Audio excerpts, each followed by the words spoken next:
एक बार की बात है। रामू नाम का एक लड़का रहता था।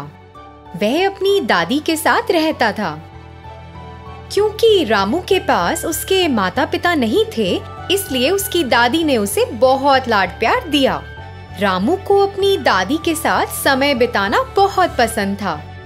रामू हर दिन स्कूल जाता था, घर लौटता था और अपनी दादी की कहानियां सुनता था। जल्दी ही उसने अपनी 7वीं कक्षा पास की।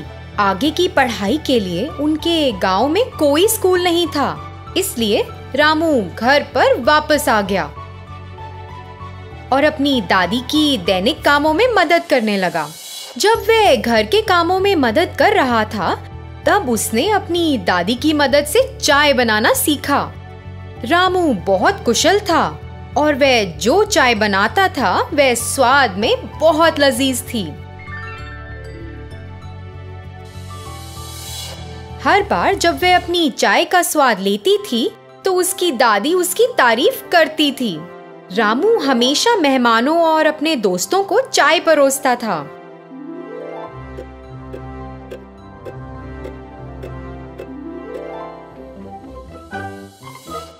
एक बार उसके अंकल दिवाकर ने कहा, आहा रामू, तुम्हारे हाथों में एक जादू है। क्या चाय है! यह सच में बहुत स्वादिष्ट है। धन्यवाद अंकल, मुझे खुशी है कि आपको मेरी चाय पसंद आई। मेरी चाय का स्वाद चखने वाले सभी लोगों ने मेरी बहुत तारीफ की है। रामू, तुम बाजार में हमारे गांव के लोगों के लिए अपनी चाय क्यों नहीं बेचते? मुझे यकीन है कि तुम इससे कुछ पैसे कमा सकते हो। रामू ने उनका सुझाव लिया और गांव में बेचने के लिए चाय बनाई। सभी को चाय का स्वाद बहुत पसंद आने लगा और यह बात पूरे गांव में फैल गई।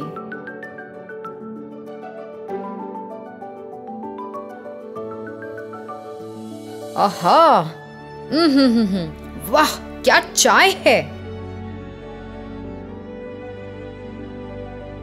ग्राम प्रधान ने रामू के इस हुनर के बारे में सुना और उन्होंने रामू को मिलने के लिए कहा। रामू, तुम्हारे हाथों में एक जादू है। तुम्हारी चाय कमाल की है। जी शुक्रिया, मुझे बहुत खुशी है कि आपको मेरी चाय पसंद आई। रामू, अपने भविष्य के बारे में सोचो। अब तुम बच्चे नहीं हो। अब जब तुमने चाय बनाने में महारत हासिल कर ली है, तो तुम शहर में अपनी चाय बनाने क्यों नहीं जाते? शहर के लोगों को भी अपनी चाय का स्वाद लेने दो और मुझे यकीन है कि शहर के लोग तुम्हारी चाय को बहुत पसंद करेंगे और तुम इससे अच्छा पैसा कमा सकते हो। रामू ने प्रधान के शब्दों के बारे में सोचा और उसे लगा कि यह करना सही है। मैं आपसे सहमत हूँ। आप पूरी तरह ठीक हो, लेकिन मुझे नहीं लगता कि मैं तुरंत शहर जा सकता हूँ। अरे रामू बेटा, तुम इसकी चिंता ना करो। मैं अभी के लिए खर्चा संभाल लूंगा। पैसे ले लो और तुरंत शहर जाओ। रामू गांव के मुखिया से सहमत हो गया। अपने पैसे लेकर शहर चला गया।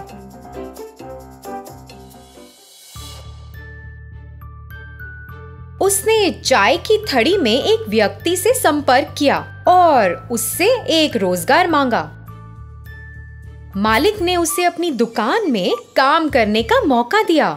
रामू तो बहुत खुश हुआ कि उसे एक चाय की दुकान में नौकरी मिल गई है। लेकिन रामू को वहाँ चाय बनाने का तरीका पसंद नहीं आया। दूध के बजाय वे दूध पाउडर का उपयोग करते थे। एक अच्छी गुणवत्ता वाली चाय पत्ती के बजाय वे सस्ती चाय की पत्तियों का उपयोग करते थे और कुल्हड़ के बजाय वे प्लास्टिक के कप का उपयोग करते थे। इतना ही नहीं, वे एक विशेष चाय बेचने का दावा करते थे। रामू इसे देखकर एक पल भी वहाँ नहीं रुकना चाहता था और अपने गांव वापस जाना चाहता था। उस घटना के बाद रामू चाय की दुकान के मालिक को देखने गया। सर, मैं यहाँ काम नहीं कर सकता। मैं ये नौकरी छोड़ना चाहता हूँ। क्या? तुम्हें तो यहाँ एक भी दिन नहीं हुआ और तुम छोड़ना चाहते हो? कम से कम मुझे कारण तो बताओ कि तुम क्यों छोड़ना चाहते हो। मुझे यह चाय बनाने का तरीका पसंद नहीं है। चाय बनाने के लिए आप जिस दूध का इस्तेमाल करते हैं वह मिलावट है। अच्छा, फिर चाय कैसे बनाई जाती है? हमारे पास रोजाना 20 नियमित ग्राहक आते हैं। क्या वे हमारे चाय के स्वाद को पसंद किए बिना ही रोज आते हैं? अगर हम असली दूध के साथ गुणवत्ता वाली चाय बनाते हैं तो सिर्फ 20 नियमित ग्राहक क्यों? मुझे यकीन है कि हम पूरे शहर को अपनी चाय की दुकान पर रोज पा सकते हैं। मेरे गांव में मेरे द्वारा बनाई गई चाय का स्वाद सभी को पसंद है। ओह, सच में? क्या इतनी कमाल है? ठीक है, फिर आइए देखें आप चाय कैसे बनाते हैं। मालिक रामू को रसोई में ले गया और रामू को यह दिखाने के लिए कहा कि वह चाय कैसे बनाता है।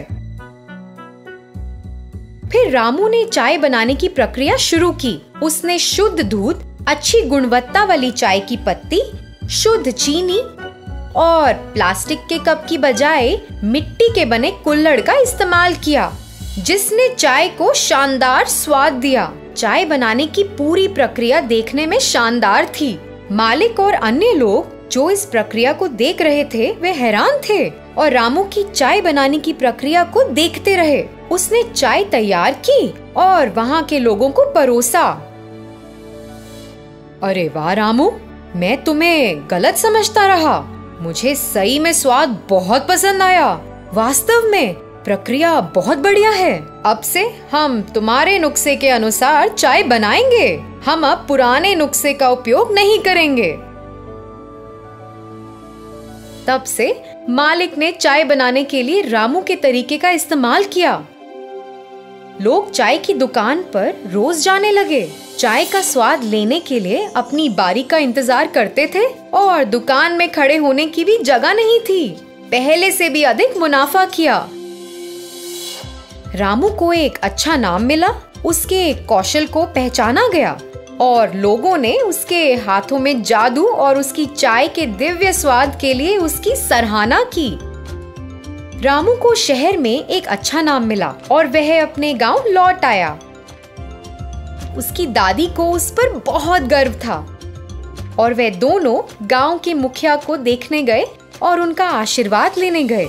रामू ने मुखिया से लिया पैसा वापस कर दिया। मुखिया को रामू पर बहुत गर्व था और उसकी कड़ी मेहनत के लिए उसकी सराहना की। रामू को ग्रामीणों के सामने सम्मानित किया गया और जमींदार ने उसकी सफलता की कहानी सभी ग्रामीणों को सुनाई। रामू ने गांव के कई युवा बेरोजगारों को प्रेरित किया। सभी ने रामू से प्रेरित होकर अपने लक्ष्य के प्रति मेहनत करना शुरू किया। किसी ने भी गांव में गरीबी या बेरोजगारी नहीं देखी।